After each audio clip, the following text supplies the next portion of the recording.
Hello, ladies and gentlemen, and welcome to another review here on Pez of the Mind. I am James Phoenix. He's Chriz the Mole. Hello. Poke, poke. And if you have been watching our videos for some time, you might be aware that in the past, I did a series of reviews on the book series known as Kingdom Keepers by Ridley Pearson. Most of these were included in our old Around the Pound series, although I did go back and do some additional reviews after we stopped doing that show. And I can't remember, did I do a series of re-reviews? I can't remember, but I know I definitely reviewed all the books up to this point. There's you were going to, but you didn't. Okay. Like uploading Guardians of the Galaxy. Oh! It's accurate. It is. Yeah, Anyway. we're here for a book review. Ha! No? No. Not yet? Not yet. Okay, that's going to the side. Coming soon. Yes. That's going to be good. It's on the list. Ah! I see what you did there. Okay.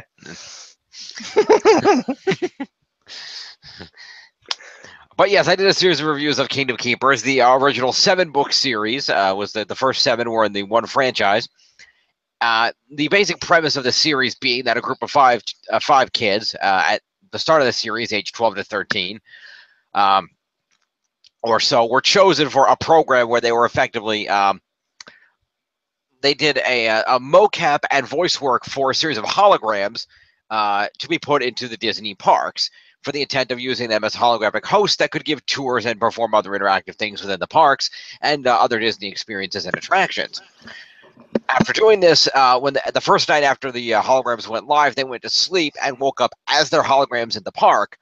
Only then were they informed by the elderly old Imagineer Wayne Kresge that they had actually been chosen to, in their DHI forms, which is Disney Host Interactive or Digital Hologram Imaging, depending, that they were chosen to help the actual Disney characters, who are real but generally not visible to the public, fight off the Disney villains, who are also real and call themselves the Overtakers and are trying to take over the Disney parks. And then in the 7th book, I believe the Overtaker was retired by Roman Reigns. And he's like, "This is my park now." Yes. Yes.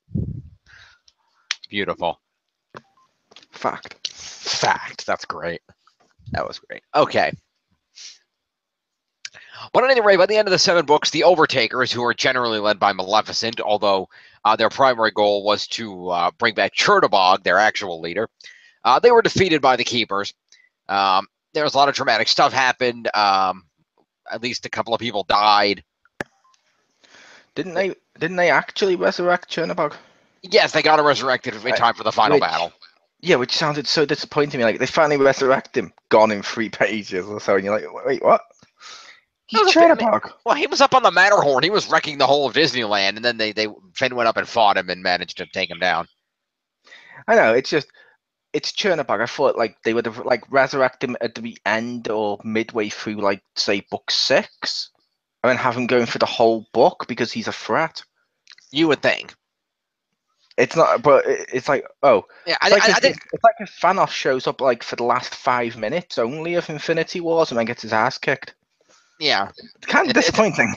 A little bit. I think the problem was Chernabog is, he only appears in that one part of Fantasia, and because what he does is limited, I think they didn't have a lot to go with on the character. Yeah. So they just saved him for the final battle. No, he is awesome. More on Fantasia later this month.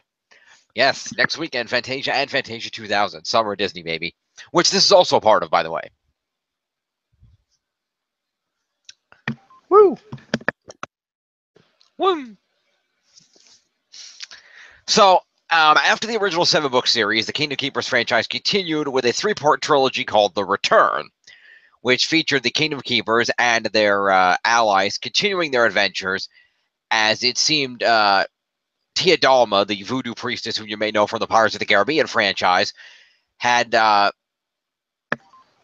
combination of things happened. Number one, she managed to resurrect Maleficent using voodoo magic. Number two, the Keepers discovered that Wayne had left them their mentor Wayne Kresge, who died in the final the seventh book, had left them a final message and a final mystery to solve, which led them to discover that they could use the King Arthur Carousel, along with a special track of music on the record player in Walt's apartment above the firehouse, to actually project their DHI holograms back in time.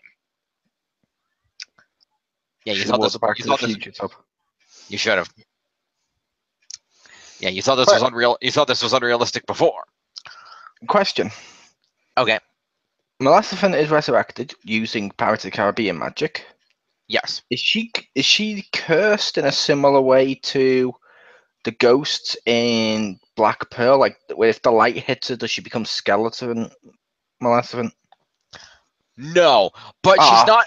That would have been cool as fuck. That would have been cool. But she's not full on Maleficent, because Tiadama, basically what she had to do is she managed to get a few of Maleficent's bones from where she died in that cave at the end of the seventh book. Oh, so she resurrected her as like a pale comparison of what Maleficent is, and described her in the book as looking very much like the actress who played Tomb Raider. Got it. No. Thank God they didn't do that. No.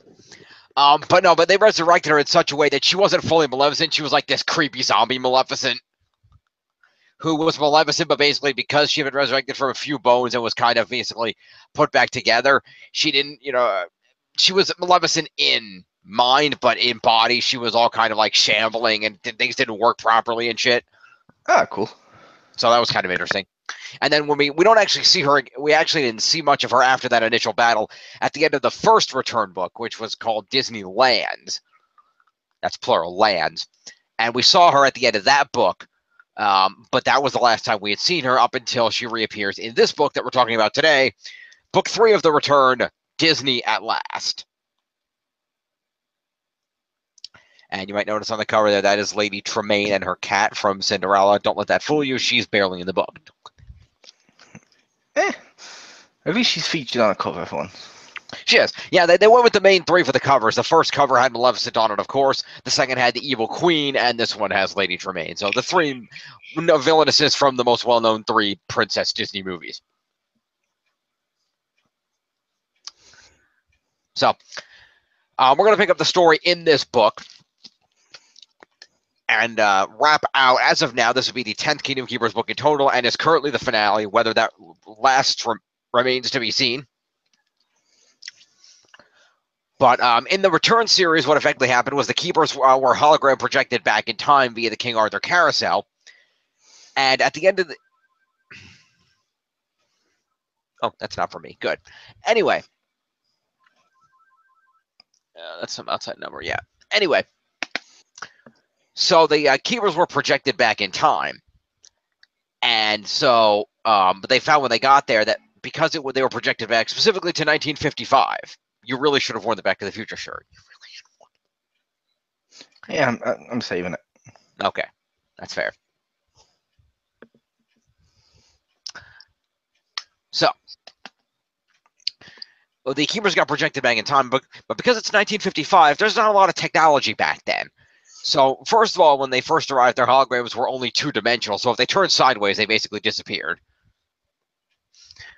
Luckily, between the intelligence of Philby, one of the Keepers, the brains of the operation, and the young Wayne Kresge, their mentor, who they met the young version of, they were able to make some upgrades to the technology enough that they were able to be at least projected semi-3-dimensionally. So that they didn't have to deal with that for permanently. But unfortunately, because of the situation with the technology, they're now projected in 1955, but they have no way to get back. Well, logically, what they would do if they're projected into 1955, because it's before a lot of these come out, is they would tell them, hey, this is what's going to happen in the future, deliberately writing weaknesses like, Maleficent's now allergic to flour. Get rid of her with flour. Like you when you bake a cake. Oh, Jafar's now allergic to dairy. Squirting with like Kurt Angle milk truck. Boom, gone. Logically, that's what they would do. That would be funny. That would have been clever. They didn't put any weaknesses in that. No, but they didn't actually take something like a route kind of like that. Because throughout the first and the second book, we see the Keepers end up in the past. While they're doing that, we saw the Fairleys, the 2 allies of the Kingdom Keepers, Amanda and Jess, members of a group called the Fairleys. What? Are you plugged in? I am. I'm plugged in, but I didn't switch it over to the plug. Okay, that would help. The only reason why is you just broke up on that bit. You went and then froze. Sorry. Okay, now we're on the cable. That was the only reason I did the timeout. Just so No, that's fine. That's good. Thank you for doing that. I appreciate it. So the Kingdom Keepers have two friends that are called the Fairleys, as in fairly human. They're effectively a group of young people who have unique powers, not like X-Men level powers, but minor powers. For example, the two main ones, Amanda has minor telekinesis. She can kind of go like this and kind of make stuff move. To be fair, that is like X-Men. Because not all the X-Men are really powerful. There is some really shitty ones. Fair enough.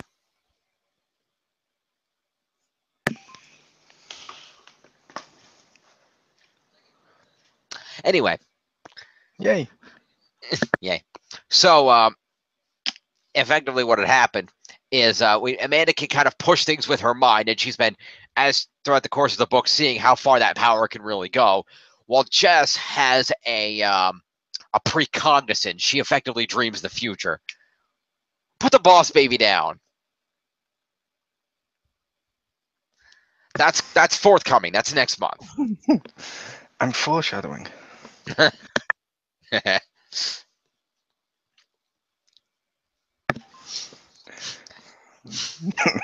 Don't foreshadow. Okay. You're an ass. Anyway, so basically, Jess has dreams of the future, and but they're kind of vague and weird and a little difficult to understand.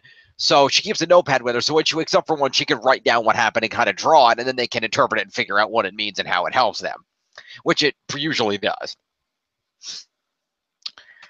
So the two Fairleys have been working to try to find a way to get the Keepers back. It didn't work, but through a series of events that had occurred, the Fairleys had then enrolled at a special school, the Disney Imagineer School, after the adventures of the original series. They were working with a couple side characters, one of which will become relevant here, where they discovered that a guy named Amory Hollingsworth, a fictional person, not a real person, although based on a real person, exists in the 1950s, and he was a guy who worked for Walt Disney, but he got fired for stealing film cells, among other things. And he is supposedly the fictional creator of Maleficent, the character in the movie. Not really, but there was actually a dude who worked for Disney that got fired stealing film cells, supposedly. I imagine it's been probably based on how long it's been going. There's probably been a lot of guys fired from Disney for stealing stuff like film cells and scripts and stuff. It happens a lot in movie companies. That's true, but this back in the day, this was because it was new. There wasn't the internet to know about every little thing. This one actually made the papers. It was kind of a big deal back in the 50s. It's also worth noting there was a lot of people who originally worked for Disney that almost got fired for daring to try and have human rights. No, that's actually a thing. There was a big documentary over here a while ago about the rise of Disney. Mm-hmm. And because Walt always worked 24/7, he thought everyone else should and wasn't giving them proper health breaks and all the other stuff. And he got really upset and depressed when they became like a union and demanded like basic human rights. Interesting. Yeah. Just thought I'd throw that out there. Fair enough. And during the course of the previous 18. Sorry, I thought you weren't speaking, and so I was like, okay, I'll just fill the gap with E.T. Also, in the course of the previous two books, they dealt with Hollingsworth. They stopped him in one attempt to sabotage Disneyland, and they met Walt Disney, who helped them at one point, which was cool. And throughout the course of the second book, the Fairleys are trying to find a way to get the Keepers back, and they witness the resurrection of Maleficent by Tia Dalma and have to fight her off in the park briefly. And near the end, wanting to warn the Keepers that they figured out through research of history that what was going to happen was Amory Hollingsworth, in revenge for being defeated and everything else, and wanting to get revenge on Walt Disney, was going to create the Overtakers. Not being sure if they could send a message back in time to do this, though Finn had managed to send one forward through time by carving something in a wall in a building where they saw it in the future, which was kind of clever. They were able to, effectively, the Fairleys jumped onto the carousel during an active test, and they were being DHI projected at the time also, and threw themselves back in time with the Keepers. So all 5 of the Keepers plus the 2 main Fairleys are now back in 1955. And the decision has come because at the end of the last book, they came to a realization once Amanda and Jess made it to the past. And that's that we know Amory is going to try to create the Overtakers. The question is, do we stop him from doing this? Because if we stop him from creating the Overtakers, that will prevent all this pain and suffering we've gone through all these books. It'll bring back, the people who died won't have died. A lot of things will be undone. But that will also include our friendship, all the adventures we've been on, and relationships that have been formed and everything, plus the inherent possibility of a paradox. Up until the last bit, that's extremely selfish. It was incredible. People have died, but besties? Yeah, it was a little selfish. It was. It's huge selfish. Well, the Spider-Man tops gives great power, great responsibility.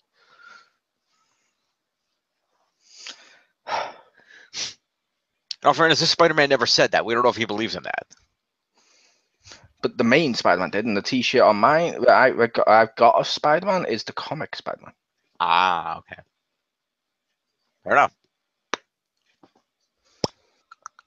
Okay. So now that the backstory's out of the way, let's get into this. Plus, I think this Spider-Man did technically say it. Did he? I think he says it in Civil War to Tony Stark in his bedroom. Ah. But you don't get to see Uncle Ben say it, or he doesn't say it in his own standalone film, which is disappointing. Yes. I can't wait for the next standalone film when we get to see Tobey Maguire. Yep.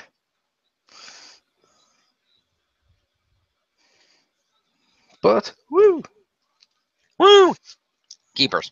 So this book picks up the adventure at the point which, by the way, there was I felt like maybe it's just because it's been so long since I read the one before this, but You're going to point out that the title is completely stupid because they're not keeping the kingdoms, they're protecting them, so they should be called the Kingdom Protectors or the Kingdom Savers. No. Oh, okay. One Kingdom Keeper sounds better. And it makes for a really cool double K logo. To be fair, Attack of the Clones sounded better, but I still nitpicked the shit out of the fact the clones didn't attack. They defended. It was the saving of the clones, because they only showed up at the end to save the day. It's the saving of the clones, goddammit. Fair enough. Also, never-ending story ended. Yeah. That was just a lie. Sad face. Anyway, so this book picks up with the Keepers in the past and having to make the decision. They seem to have generally decided we have to stop the Overtakers. That's the right thing to do. So we kind of have to do that. Even with what it's going to mean for us, we're going to have to accept those consequences. So they are, of course, still working with Wayne in the past, trying to find a way to send themselves back to the future, because even if they succeed in defeating the Overtakers and stopping them from being created, they have no idea if they'll be able to get back to the future and their lives. And if they do get back to the future, no idea if their lives will still exist. Because they don't know exactly what effect on the timeline it will have if they stop the Overtakers, if they're going to come back to the present and not know each other, have any memory of what the hell happened, or exactly how it's going to play out. What's going to happen is they're going to come back to the future and they're going to find out their actions have caused Disney to suddenly remake all of their classic cartoons as live action versions, thus setting up a new generation of Kingdom Keeper books years later with live action versions of the characters now interacting. That would have actually been really clever. Not quite that good, but that would have been really clever. So, for this book, it's luckily this one is easily divided into two concurrent series of events that are going on, and I'm going to go through each one. So one series of events is taking place with the Keepers and the Fairleys in 1955, and the other one is taking place in the present day. Which for this book came out back in March, so this year, so it is recent. This is fairly new. Yeah, but 3 months ago, I can't remember what happened then.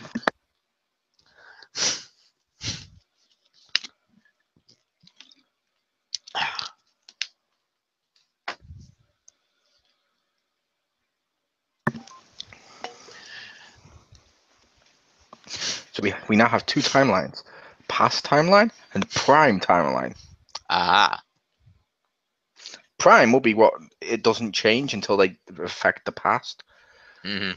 Let's take a look at that, shall we? Yeah. Spoiler alert. This is Disney, and we don't care about how things logically should happen. I was just helping fill the silence. I appreciate it. So there are two. So I'm going to set up, since we already talked about what's going on in 1955, let's set up the modern day timeline. And in the modern day timeline, it's been established, like I mentioned, there are Fairleys like Amanda and Jess, but they are not the only two.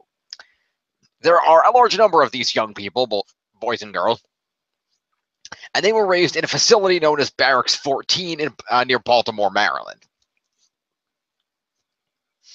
Why Baltimore? I don't know. And it's basically, we have seen in the previous books that Amanda and Jess had a couple of friends from the barracks, one of whom appeared a couple of times, and her name is Maddie, short for Madeline. And she is your protagonist for the series of events in the modern timeline in this book, while the proper keepers themselves are the protagonists for the 1955 timeline. And we set up Maddie in the situation in the modern day.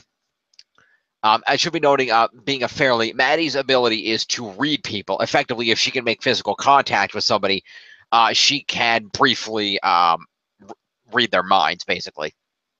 But she has to be physically contacting them, and she can't totally control what she reads. It's easier if she can get somebody explicitly thinking about the thing she wants to read first, because then it'll be right in the front of their mind, and she can easily read it. Otherwise, it's a lot harder to do. So, for example, if she's going to read somebody, what she might do is find the person, strike up a conversation about the topic in question, then find an excuse to inadvertently touch them, and then she can read what she wants to know. And this happens when she makes physical contact with people, whether it's kind of like a rogue thing. It happens whether she wants it to or not. So if she touches people, she's probably going to read them even if she doesn't intend to. And just because I know Jim likes to do this, the only thing I could find when I Googled is in Baltimore, there actually is a giant Disney store. Huh. Okay. Why not? So maybe they're referencing that, or maybe Could it's be. just a coincidence. Maybe. Who knows? Shout out to the Baltimore Disney store. There you go. Check that out. Makes me sad. The Disney store that was here closed. Mine's still open. It's next to my bank. Nice. I don't go in there much. Disney really knows how to position it to make sure that you always have money to buy their shit, don't they? I don't go in there much. It's busy. It does take in a lot of revenue, but the reason I don't go in there much is like their DVDs. Let's say you go to buy a DVD from the official Disney shop. It's like 20 quid or 20 quid for like a Blu-ray. You go into HMV, the DVD Blu-ray store just down the road, and it's like 15. Ah. Everything in the official Disney shop seems to cost more, which goes against the fact it's them making all the money. They shouldn't have. They should be lower in the other stores. You would think. But it's Disney. But I did buy my Black Spider-Man pop vinyl from there, and I have bought some stuff from there because they do a load of Disney collectible stuff you can't buy in some of the other shops. So I do go there. Now, when you say you're Black Spider-Man, do you mean Venom suit Spider-Man or do you mean Miles Morales? I mean Black Suit Spider-Man, which is its official pop vinyl name, not Miles Morales, because that would be racist. He's not black; he's African American. Good. He's also not Spider-Man. Fuck off. Oh. I'm sorry, he's not. Who's Spider-Man? Peter Parker. Fair enough. We also would have accepted Ben Reilly.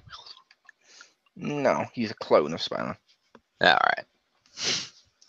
Anyway, so Manny is in the modern day. She's kind of the only one left of the characters that have really been established, so we use her as the modern day protagonist. I will note one thing is that there seems to be kind of a big disconnect between the end of the last book and the beginning of this one. If only because the last book ended with a whole lot of shit. Maleficent is alive. We just got thrown back in time. We're in a panic because we got to stop the Overtakers. And then when this one picks up, everything is eerily calm. I don't know if that was intentional, but it just seems like it seems like there was like there was a random, tone down of all the hype and emotion that was going on for the start of this book, and it just felt kind of disconnected. Has there been a time gap? Briefly, maybe a day or two, not much. Okay, I wasn't sure if it'd been like a massive time gap. Like, for example, at the moment on Netflix, I'm watching the TV show The Originals, and season 4 has had a massive time gap to the point Hope, the little baby, is now like a 7-year-old girl. Oh. Thus, when it ended with how it ended, which was fucking amazing, the end of season 3, it's now like a massive time gap. Okay. Which I believe they're doing in season 5 as well, because there's photos out and Hope's now a teenager. Ah. Yeah, shout out to The Originals. Nice. So anywho, we picked this up with in 1955, the Keepers are trying to decide how they're going to proceed and stop Hollingsworth to deal with the Overtakers. And in the modern day, we have a different situation. You see, those like I mentioned, Barracks 14 is a building where the Fairleys have generally been raised. It's for all intents and purposes like a prison boarding school where all these people with powers are basically held captive. Their powers are tested. It's generally not a nice place where you want to be. And it is revealed, events were revealed that the Barracks 14 is actually owned by the Hollingsworth family, specifically Amory Jr., Yep. the son of the guy from 1955. And we find out that apparently the Fairleys were the backup plan in the event the Overtakers failed, so they could then use the Fairleys to destroy the parks instead. The only difference being that a couple of them, like Amanda, Jess, and Maddie, broke out, so they're not part of that, obviously. Yeah, well, it is worth noting their actions in the past do have great consequences in the future, because now Maddie has this. Ha! Nice. Fact. I'm helping. Actually, Dove Cameron could play Maddie in this book really well. That'd be interesting to see. I'm helping with facts. Because she'd basically be playing Mal, so it would work. But anyway, helping. You're helping. Maybe that's what's going to happen. We're going to do a new series soon of Descendants meets Kingdom Keepers, so that it's kids v kids. That'd be interesting. By interesting, he means not really. Honestly, I would pay to see that. I wouldn't, because to be fair, on the end of which is weird, because the end of Descendants 1, they all became good. Yes. And they all seem to be good. Then see, one of the songs they've released for Descendants 2 is Wicked, Wicked World, and how they're now evil. I'm like, oh, they're going to learn the same lesson they learned the first time. Yay! Actually, no. I mean, I don't know if you care about spoilers for that. No. That entire song is the opening song, and it's just happening in Mal's dream sequence. Because it looked like they were going back to being villains with all like a few songs that they've released for it have got them dressed as villains, acting villainous. Yeah, the premise is basically that Mal is overwhelmed by all the requirements of being in one of the good. We'll talk about it later, but basically Mal's overwhelmed by the requirements of being one of the good guys and being with Prince Ben. Yeah, and so fine. she just. Yeah, so that's fine. As long as it's not they're learning the lesson again, that's fine. No, it's not the learning the lesson. I hate it when sequels do that. Where it's like, yeah, no, it's the same as the first one. You're like, oh, fuck off. You know, it's actually them trying to teach the lesson to some other villain kids. Yay. So, anyway, we pick up like Jake from Jake and the Neverland Pirates. Not exactly, but Harry Hook and his pirate crew are there. Yay. Indeed. So back with the Keepers. So in the modern day, we have a situation. Isn't that slightly ironic? What? Oh no, you said Harry, didn't you? Harry Hook. Sorry, I was going to say, oh, that's slightly ironic because Henry was Hook's kind of adopted kid in Once Upon a Time. I was like, oh no, it's Harry, not Henry. No, Henry Hook would have been better. That would have been hilarious. That would have been fucking hilarious and brilliant.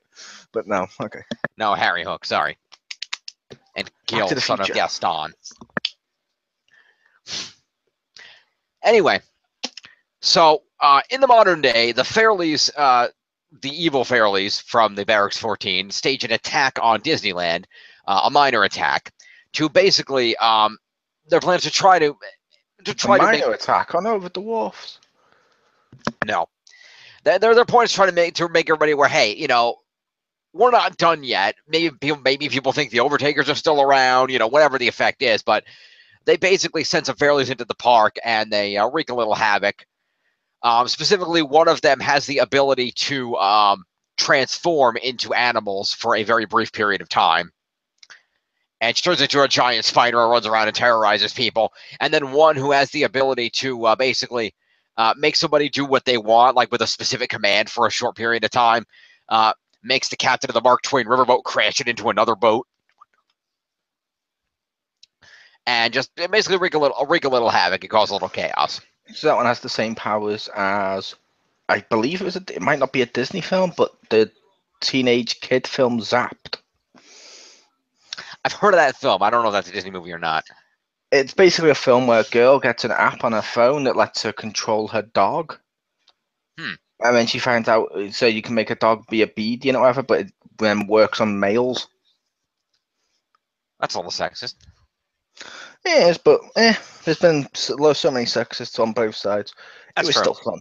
It was still fun. At the end, she learns that men don't need to be controlled. Yep. So, yay, that's a lesson. Lessons are good. So, at any rate, the Fairlies launch this minor attack, and so Joe Garlington, the head Imagineer, who is kind of running the things now that Wayne has passed away, although not in the way Wayne did. He's more by the book, more, company first, yada, yada, yada. But Joe Garlington, realizing that there's a problem here, and that, the Fairlies are going to be more and more of an issue. Joe Garlington turns himself into a DHI briefly, not a very well-made one, but enough one that he can get into the park. And he schedules a meeting with the Disney characters, the real ones, the good guys. Specifically, he goes in the park and he runs into Bert in the chimney sweeps, and he asks Bert if they can arrange a meeting. And Bert tells him that, there's only so much word I can spread, but my Mary is the one who can fly, and her, Peter, and Tinkle get the message around right Pip. I can't do a Cockney accent. Anyway, so they arrange a meeting, and many characters attend the meeting, including Mulan, Pocahontas, Sully, Tiana, Elsa, Mickey, of course, Rapunzel, Rats from Ratatouille, Chip and Dale. The guys from Songs of the South. No. Chip and Dale, Flick from Bug's Life, Stitch, and you might like this, Mole, Ewoks. Yep, and a group appears at the end, which is like a massive, like Avengers-style team, made up entirely of Lindsay Lohans, including Lindsay Lohan from Parent Trap, Lindsay Lohan from Herbie, where she's got the car. It's cool. It's like a Lindsay Lohan group. No. Yes, they're called the Lohans. No. Just no. Lindsay Lohan Disney movies were watchable. They're watchable. I like the Parent Trap. The Herbie movie was not good. But I did enjoy Freaky Friday. That's a decent movie. That was a cool remake, but the Herbie one, no. No. So anyway, basically, Joe Garlington organizes a meeting of Disney characters, and speaking to Mickey on behalf of them all, basically requests that they help keep an eye on the park, because there's just not enough cast members to watch every inch of the park for these potential Fairly attacks. So he asks the characters, as you're in the parks, please, keep an eye out. If you see, these children are dangerous, they may intend to hurt you and others. So don't reveal yourselves to them, because the characters basically can choose whether or not people can see them or not.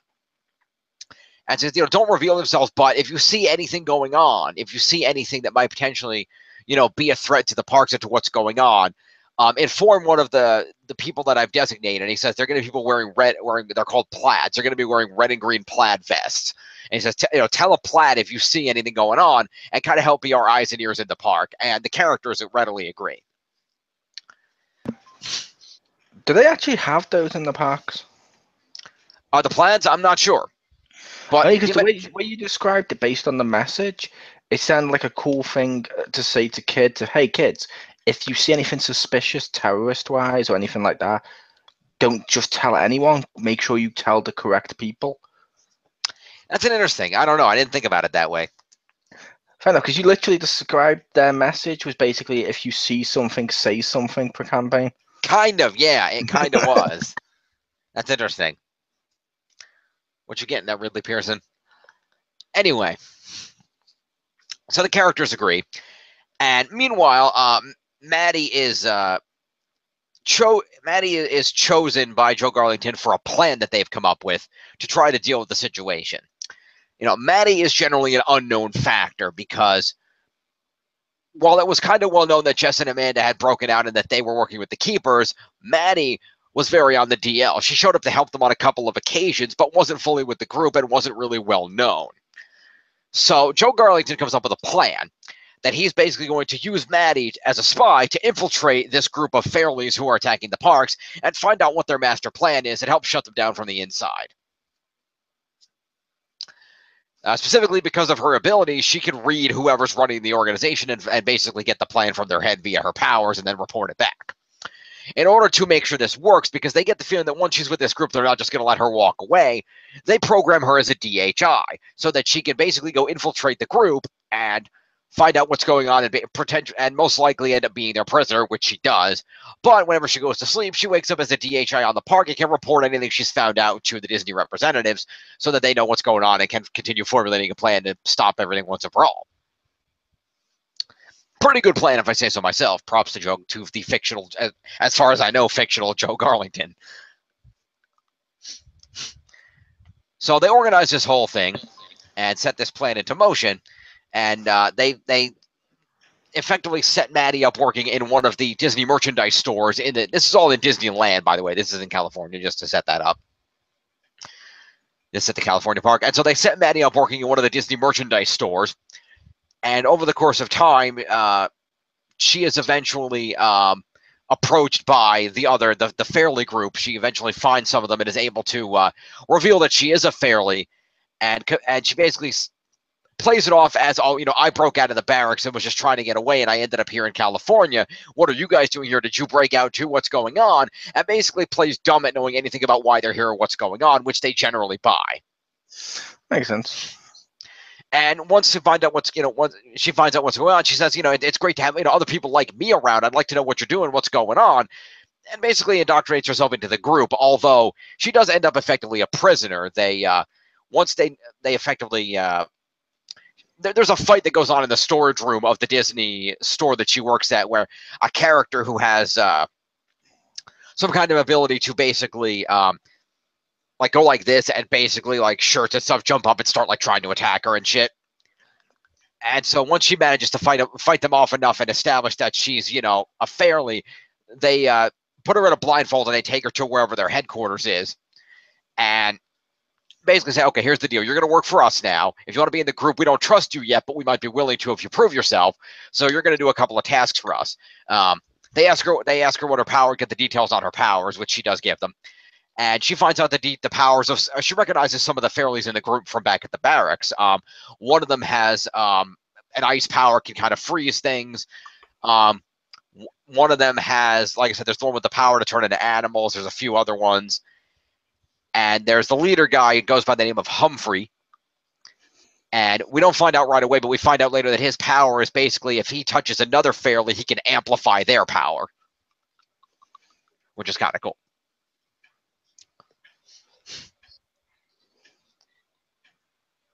Huh?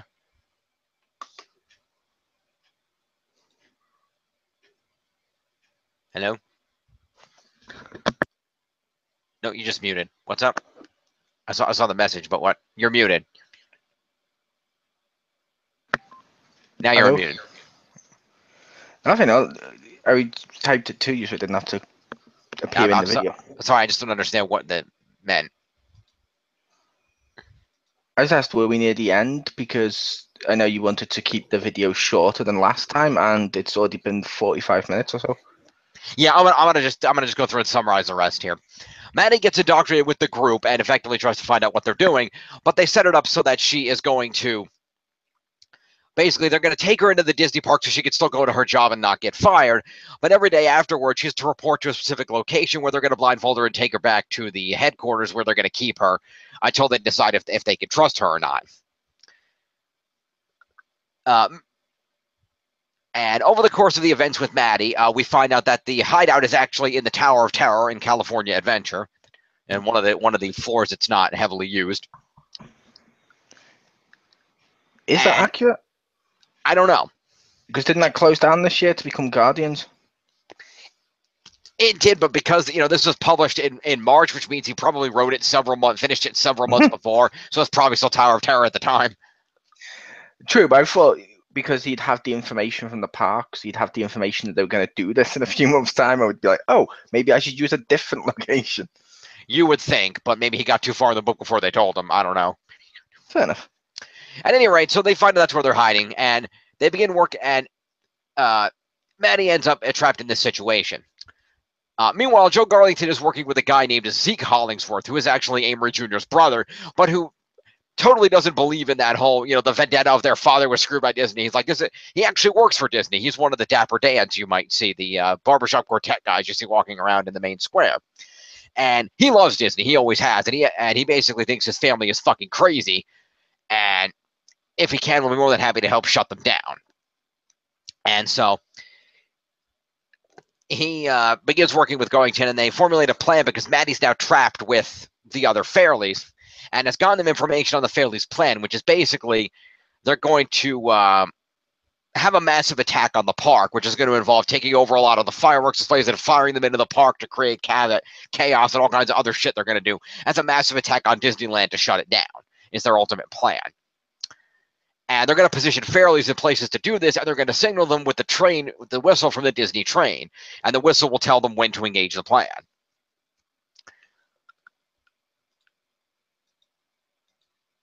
So after finding out all the plan, it turns out that the Fairleys actually knew that Maddie was not to be trusted to begin with.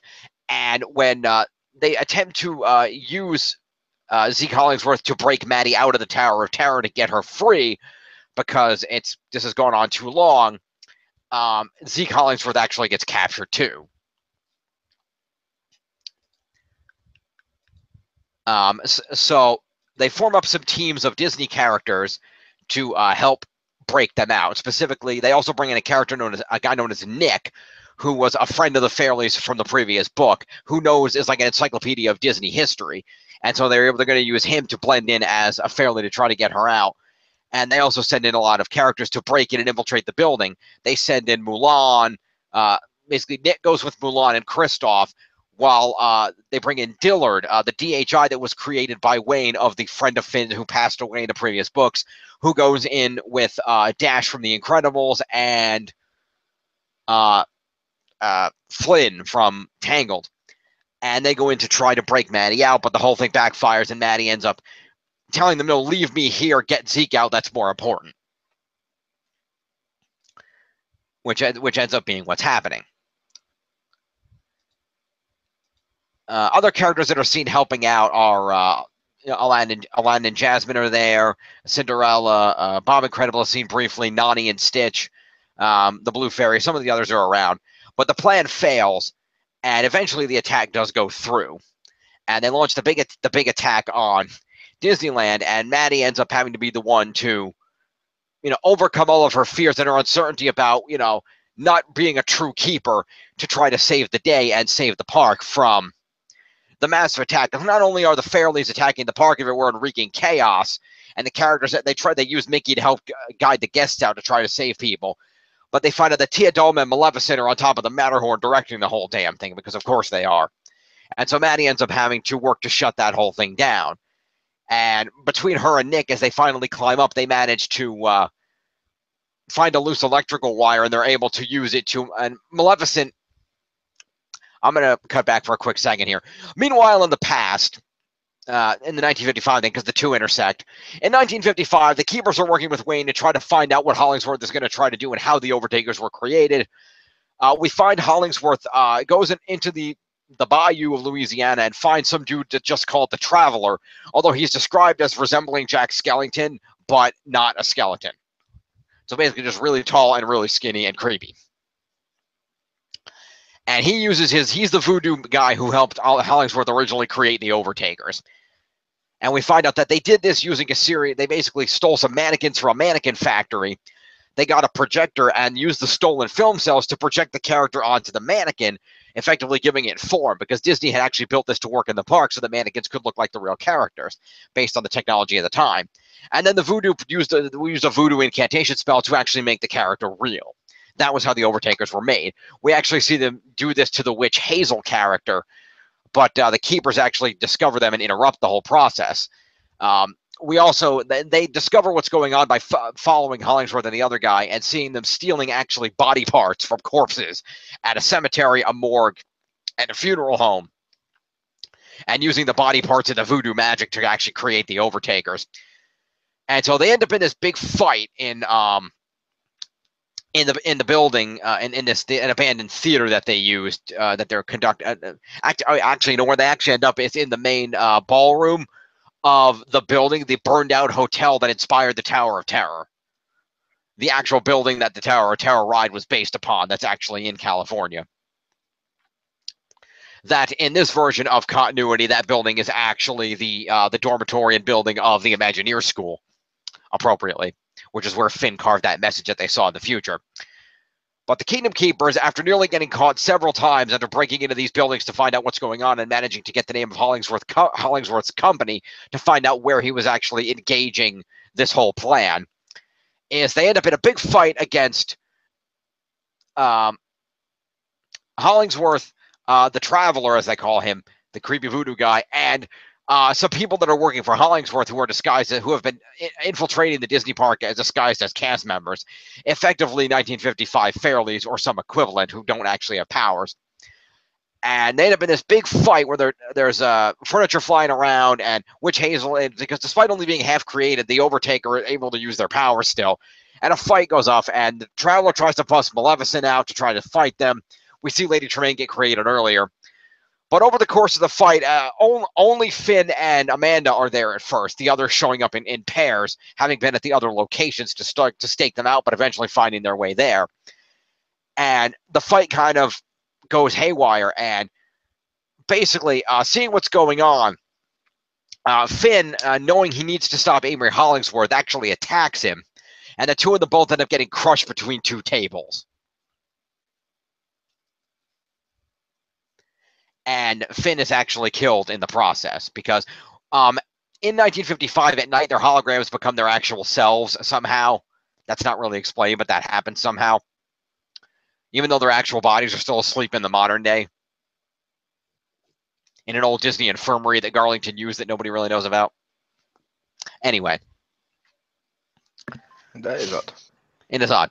But anyway, so Finn gets killed. He sacrifices his life to stop Amory Hollingsworth, as the others end up trying to fight off the half-existent Overtakers and stop the Traveler, which they finally manage to do as they manage to take a few of them down, and Maybeck manages to, because this was in a ballroom with a stage, Maybeck manages to trick Maleficent into shooting a fireball that he reflects, and she drops a giant catwalk on herself.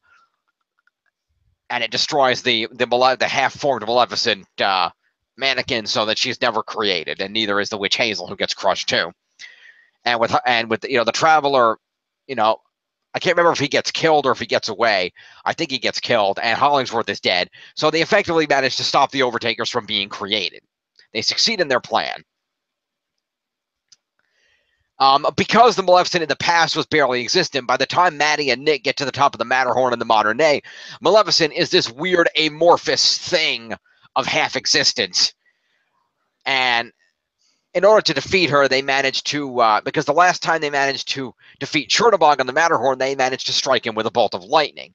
There's not lightning right now, but they managed to get a loose cable, channel it with a metal pipe that Maddie had actually accidentally broken off while climbing the Matterhorn, channel the electricity, and they use it to basically fire a huge electric bolt into Maleficent, destroying her permanently, at least for now. So Maddie and Nick save the day in the modern day. The Fairleys are shut down as Maddie had managed to talk the Fairley group into turning on the barracks guys that were controlling them.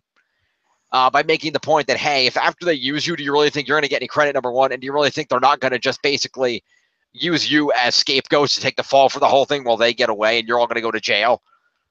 And they realize, crap, she's probably right. So Maddie has to, before the fight at the Matterhorn, get to the guys on the train and manage to use them to change the whistle signal so that the Fairleys know to turn on their masters. But it turned out that there was a backup plan, which was Maleficent attacking the park anyway. So Maleficent is defeated by Maddie and Nick in the modern day. The Keepers defeat the creation of the Overtakers in the past. And Philby and Wayne manage to finally find a way to successfully maintain the connection to transport them back into the modern day. it's a very emotional moment because of course Finn is dead, so they're just going to be bringing his body back with them. And so they kind of said, but they have one ray of hope, which is the point that there's going to be a temporal incursion here, and because they've changed the past, when they get back to the present, Finn might be alive because the other events might not have happened. So that's kind of their hope. So they managed to board the carousel. They managed to get themselves back to the future. Logically, by that definition and stuff, why did they even bother saving them from the past? Because logically, if those events never needed to happen, they'd just wake up. Yeah, out of need for their friend, I guess, emotional thing. But anyway, so they all get themselves back to the future where Garlington and the others have set up around the carousel to facilitate on their end, and they managed to get the keepers back through. And as was known to happen from the time travel, the keepers temporarily lose their memories of what was going on from the past, but everything generally seems to be okay. The carousel kind of goes out of control, and the Dillard hologram runs on and manages to grab Finn's body, and they manage to get off the. And nobody, as it spins around, they disappear, and nobody knows what the hell happened. Him, Amanda, and Finn disappear, as the others are kind of tended to. And Maddie checks up on them as well, only for them to come around the corner, and Finn is actually awake and alive, because they got thrown off the carousel on the other side, and nobody was paying attention. So they come around the other side, and turns out they're okay. And they Disney-fied the fuck out of this ending. Even I was like, wow, you Disney-fied the fuck out of this ending. It's a Disney book. It is. But so number one, Finn is alive. After a couple of days, their memories come back. And, they do remember everything. And it turns out that even though the Overtakers were never around, everything apparently still happened and their memories are intact. So maybe when they temporal transported, they transported back to the end of the timeline where those events did happen. Maybe there was a timeline incursion too. That's what I like to think. So anyway, they're back at the present. They're happy. Everything is cool. The Dillard hologram somehow, via the weird events of the temporal incursion on the carousel, actually becomes a real boy. So Dillard's parents get their son back. So that he never actually died, quote unquote. So they get their son back. And to top it all off, the Wayne from the past managed to DHI project himself through the thing. So he had a DHI in the modern day. And the DHI begins to age back to the age that Wayne is supposed to be at that time. And they're trying to figure out if there's a way they can save him. And they realize that at the end of the original series, Maleficent projected a fake Wayne DHI to try to trick the Keepers. But because she was still using their technology, they have a record of that Wayne DHI, which means they have a record of the proper age Wayne in their databases if they go get it, and they're able to manage to use their data of the DHI Wayne. They line it up with when the projected DHI is at the right time, and they're able to return Wayne alive at the proper age of being their old man friend in the modern day too. So everybody is happy. The villains are defeated. Everybody goes on to live their lives. They really, in this book, do a good job of really pushing the Finn and Amanda love and relationship in the past. There's a lot of special moments they have. There's Amanda's huge outburst of emotion when Finn is killed, and she starts throwing things around everywhere, power level she never knew she had. They really push that relationship, and the two of them end up together, which is great. Philby and Willa, Charlene and Maybeck, the respectful couples end up together. Maddie gets to be happy and go on doing what she does. She gets to, work with the others. It's, Philby is probably going to become an Imagineer. Wayne is okay. It's a happy ending for all. And thus ends the Kingdom Keepers. The only loose end being, because you always want to leave one possibility, is at the top of the Matterhorn, after Maleficent was destroyed, Tia Dalma was up there with her. And Tia Dalma disappeared and nobody saw her, but they didn't notice a vulture that wasn't there flying away from the Matterhorn. Fair enough. Logically, they shouldn't continue it. Logically, they should not.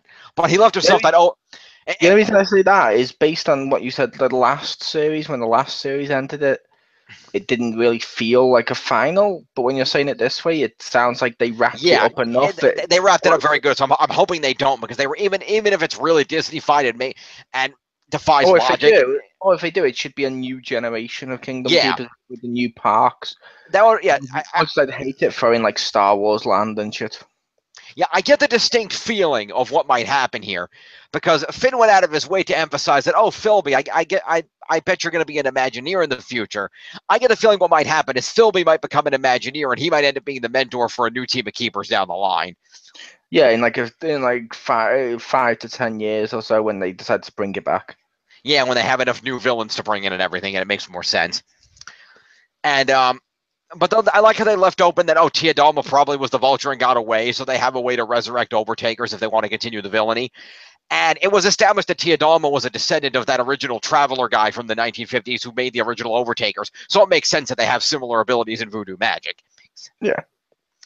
So they did a really good job of tying the story up together. Having the two timelines run concurrently and jumping back and forth every couple of chapters really worked in order to set up both Maddie's adventure in the modern day of infiltrating the Fairleys, learning their powers, and trying to stop that plan and save Disneyland in the modern day, while at the same time the Keepers trying to stop the Overtakers in the past. And killing off Finn was a shock.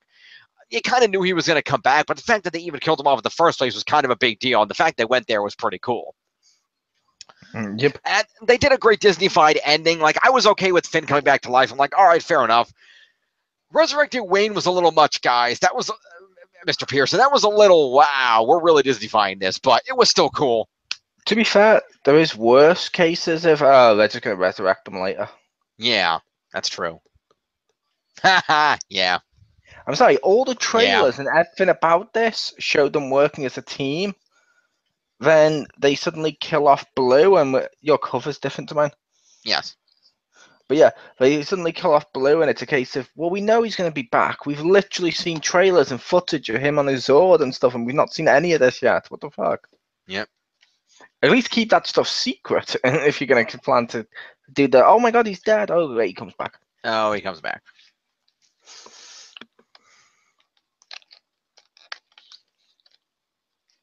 But yes, Kingdom Keepers. So that was Kingdom Keepers, Disney at last. The parks are saved. Apparently the Overtakers never existed, which I logically is why Wayne was able to come to the future, because Wayne's entire purpose in the past was to try to stop the Overtakers and keep the forces fighting them off. With the Overtakers never created, there was no need for him to be in the past, so he could project himself from the future, and they were able to return DHI Wayne in the future at the proper age.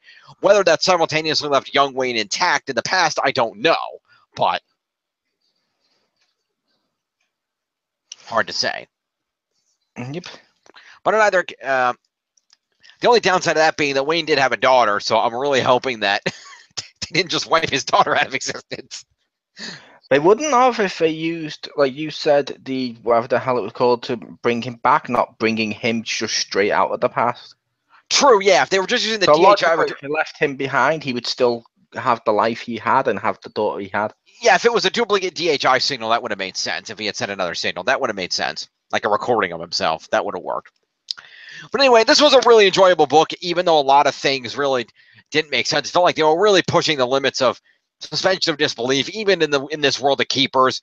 But it was really enjoyable. There was a lot of they really upped the drama and the emotion in this book, where they were able to, really get across a lot of the emotional feeling of, the direness of the situation, with Finn's death, with really, heavily digging into Finn and Amanda's relationship and really showing how much they do love each other and how much they bonded and how much, Amanda thinks she doesn't deserve Finn, but Finn knows that she does, and kind of dealing with that whole thing. And really well using the character of Maddie, who was only a minor character up to now, using her as a main protagonist and really establishing her backstory of, always having been the loner and not feeling like she's part of the Keepers because she's only helped them tangentially, but proving that she can be just as much a hero as they can. And that was really, really cool, too. And bringing back the character of Nick, who was really useful as well. They brought back the Dillard, so his parents got their son back, even though he was 3 years younger than he should have been at the time. But overall, a really great book, a great end to the series. They did Disney-fy wrap up everything nicely. It's really enjoyable. If you're going to read this, I encourage you to read it shortly after you read the one right before it, because I did feel a big disconnect, and that may have just been because of the time frame between when I read the two. So if you get a chance, I think if you read them close together, it would flow together more easily in the story. I do know that everything related to the past of the parks is usually heavily researched by Ridley Pearson. So while names may have been changed to protect the innocent, and obviously a lot of it is fictionalized for purposes of the Keepers being in the past, anything related to descriptions of how the parks look or how things occur in the parks or anything referencing actual Disney history is accurate. So that's pretty cool. So definitely check out the Kingdom Keepers series. Like I said, this is book 10. They're all out there. Give them a shot. They're a lot of fun. If you like Disney, you're going to enjoy this series. Mole, thank you for joining me for this review. Oh, thank you. A little longer than I wanted it to be, but we got through it. Yep. About 30 minutes after you said I'm going to quickly wrap this up, we got through it. Thanks for that. Sorry, I tried. No, you didn't. I totally tried. I didn't go through all the details of all the places that the keepers in the past went and how they tracked Hollingsworth down and how they initially found the whole thing because Jess had a dream about the Pinocchio mannequin.